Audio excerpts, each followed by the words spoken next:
สวัสดีค่ะคุณผู้ชมคะมาพบกับรายการรวยหุ้นรวยลงทุนนะคะบริหารจัดการเงินทองในกระเป๋าแบบมีประสิทธิภาพสูงสุดนะคะเช้าวันนี้อยู่กับปาล์ม สินิดาเพชรวีรกุลนะคะมาร่วมติดตามบรรยากาศในการลงทุนกันบ้างดีกว่าค่ะเผลอแป๊บเดียวเนี่ยเราเข้าสู่เดือนสุดท้ายของปีเข้าไปเรียบร้อยแล้วต้องยอมรับเลยนะคะว่าเป็นปีแห่งการลงทุนที่ไม่ง่ายเอาซะเลยค่ะแต่ว่าในความไม่ง่ายนี้แน่นอนนะคะมีโอกาสในการลงทุนในการเฟ้นหาผลตอบแทนที่สามารถสร้างให้เราได้แบบสม่ำเสมอด้วยและที่สำคัญมีการบริหารจัดการความเสี่ยงแบบมีประสิทธิภาพมากสุดๆเลยนะคะมาพบกับแขกรับเชิญท่านนี้ค่ะวันนี้ได้รับเกียรตินะคะกับทางด้านของคุณคมสันต์ พลานุสนธิค่ะกรรมการบริหารและประธานเจ้าหน้าที่สายงานการตลาดและผลิตภัณฑ์จากบลจ. Asset Plus นะคะให้เกียรติมาร่วมรายการกับเราวันนี้นะคะสวัสดีค่ะคุณคมสันต์ค่ะสวัสดีครับค่ะในภาวะการลงทุนต้องยอมรับว่าตั้งแต่ต้นปีมาเนี่ยเราเจอกับหลากหลายปัจจัยเลยไม่ว่าจะเป็นการที่เฟดเนี่ยต้นปีขึ้นดอกเบี้ยนะแต่ว่าในภาวะมาเรื่อยๆเนี่ยปรับลดลงไปอีก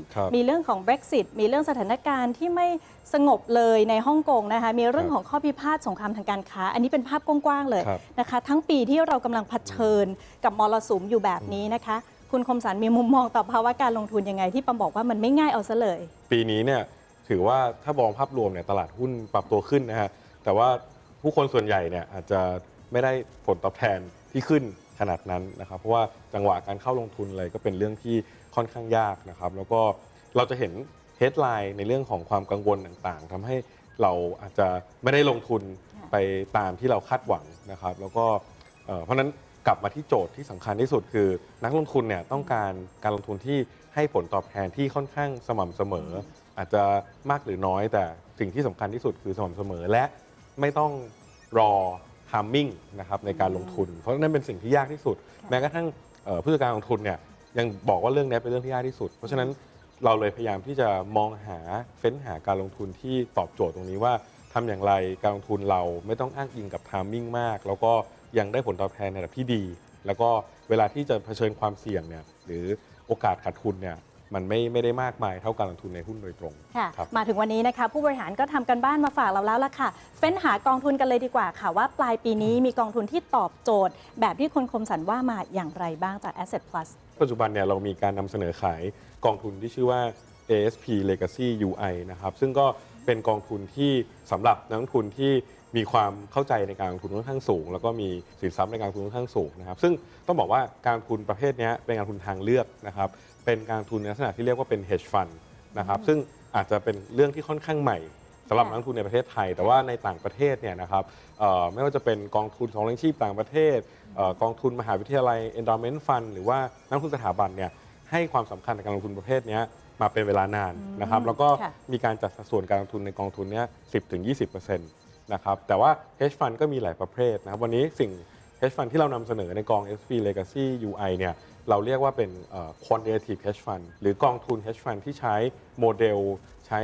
เครื่องไม้เครื่องมือทางคณิตศาสตร์ทางคอมพิวเตอร์ทาง AI ในการมาบริหารนะครับซึ่งต้องบอกว่ากองทุนนี้มีความ exclusive มากจริงนะครับเพราะว่า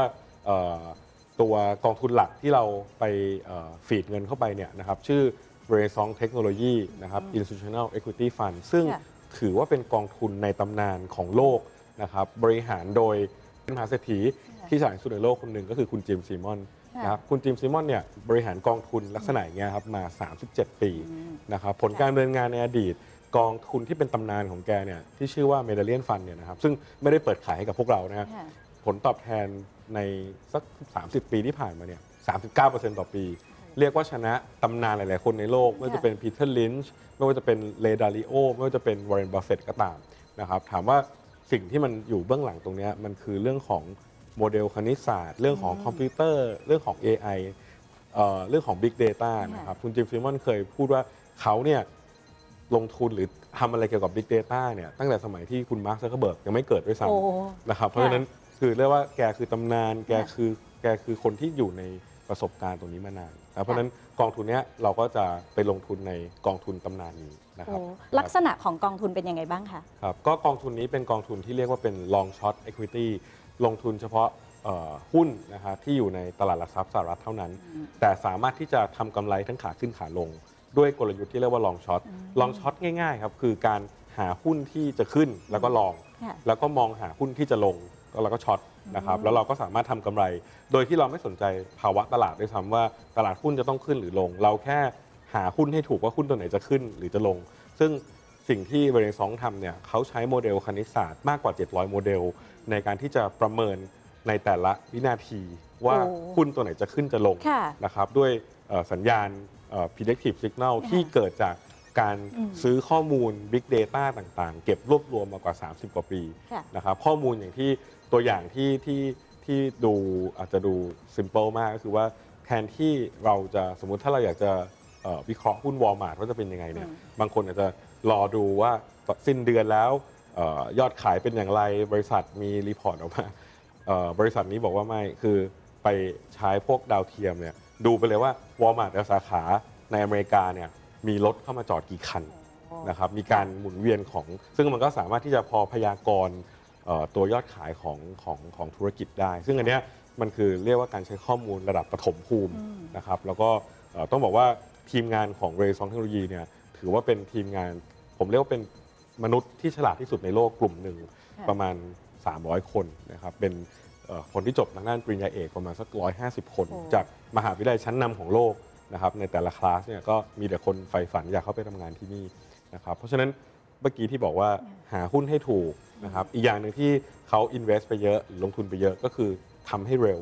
ก็คือนอกจากคุณเลือกหุ้นถูกตัวแล้วนะครับคุณต้อง execute ให้เร็วคือต้องเทรดให้เร็วเพราะฉะนั้นเขา invest กับระบบการเทรดเนี่ยโดยการใช้ connection ในเรื่องของอินเทอร์เน็ตเนี่ยใช้ T1 Line ซึ่งเป็นแบบอินเทอร์เน็ตที่เร็วที่สุดในอเมริกาแล้วเนี่ย 45,000 เส้นนะครับแล้วก็มีซูเปอร์คอมพิวเตอร์ที่ใช้เทียบเท่าระดับ NASA เนี่ยเป็นแบบร้อยตัวนะครับเพราะฉะนั้น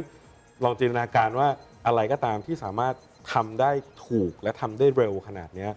มันจะมีใครแข่งได้ในโลกนี้ ก็เป็นจุดเด่นที่แตกต่างและทำให้เป็นจุดเข้าถึงที่ยากด้วยนะครับเพราะบอกว่ากองทุนนี้บริหารเงินอยู่แค่ประมาณ 65,000 ล้านเหรียญสหรัฐแล้วก็เรียกว่าปิดตัวเองมา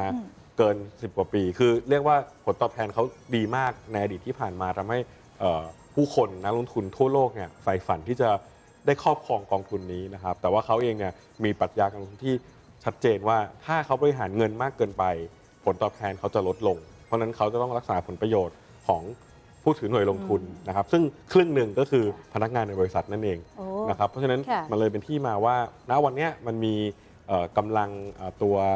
capacity เหลือให้นักลงทุนเข้าไปลงทุนนิดหน่อยทางบลจ. Asset Plus เนี่ยเราก็ไปเฟ้นหาแล้วก็ได้มาก็ไม่จำนวนเยอะนะฮะแค่ประมาณ 1,600 ล้านเท่านั้นเองเพราะฉะนั้นต้องบอกว่ากองทุนนี้เนี่ยมีความ exclusive มากๆทั้งในเรื่องของวิธีการบริหารแล้วก็วิธีการเข้าถึงถ้าเราเป็นเงินเราบริหารเงินเราเอง เราก็ต้องอยากทำให้มันได้ดีที่สุดเพราะฉะนั้นที่นี่หลักการวิธีคิดเหมือนกันมันเลยเป็นที่มาว่าทำไมผลตอบแทนที่มันได้มาในอดีตเนี่ยมันถึงเรียกได้ว่า superior หรือแบบเหนือชั้นกว่าคู่แข่งคนอื่นแบบอย่างปีที่แล้วเนี่ยฮะที่เกิดวิกฤตของการค้าเนี่ยดัชนี S&P 500 ติดลบประมาณสัก 4-5%กองทุนนี้ยังสร้างผลตอบแทนเป็นบวกได้ประมาณ 8% กว่าๆนะครับเพราะฉะนั้นมันพิสูจน์แล้วว่าในวิกฤตตอนเลแมนเองก็ติดลบน้อยกว่าตลาดครึ่งหนึ่งนะครับเพราะฉะนั้นกองทุนนี้มันผ่านไซเคิลหลายๆไซเคิลมาแล้วนะครับเพราะฉะนั้นมันเลยทำให้เรายิ่งมั่นใจว่าสิ่งที่เรากำลังจะนำเสนอนักลงทุนในประเทศไทยเนี่ยเป็นสิ่งที่เรียกได้ว่าล้ำค่าชิ้นหนึ่งนะครับเป็นผลิตภัณฑ์ล้ำค่าชิ้นหนึ่งเลยของเราดูเป็นของหายากนะคะใช่ครับนะคะมีคนถามถึงเรื่องของความเสี่ยงเหมือนกันนะคะเราจะต้องห่วงอะไรบ้างเพราะว่ามันเป็นกองทุนทางเลือกที่คุณคมสันบอกกระจายการลงทุนไปในหุ้นสหรัฐอเมริกาดัชนีชี้วัดคือ S&P 500 เลยหลากหลายอุตสาหกรรมนะคะความเสี่ยงที่เราต้องระวังคือครับแน่นอนการลงทุนในหุ้น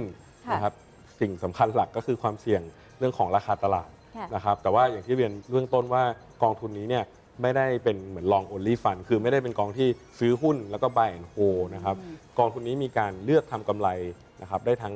หุ้นที่เป็นขาขึ้นและหุ้นที่เป็นขาลงในขณะเดียวกันแน่นอนสิ่งที่เป็นความเสี่ยงคือเลือกหุ้นผิดตัวคือตัวที่เลือกว่าจะขึ้นดันไม่ขึ้นหรือเลือกตัวที่จะลงดันไม่ลงอันนี้แต่เราเชื่อว่าสิ่งนี้เนี่ยเขามีการเรียนรู้ด้วยผ่านทางโมเดลคณิตศาสตร์ผ่านการเก็บข้อมูลอันมหาศาล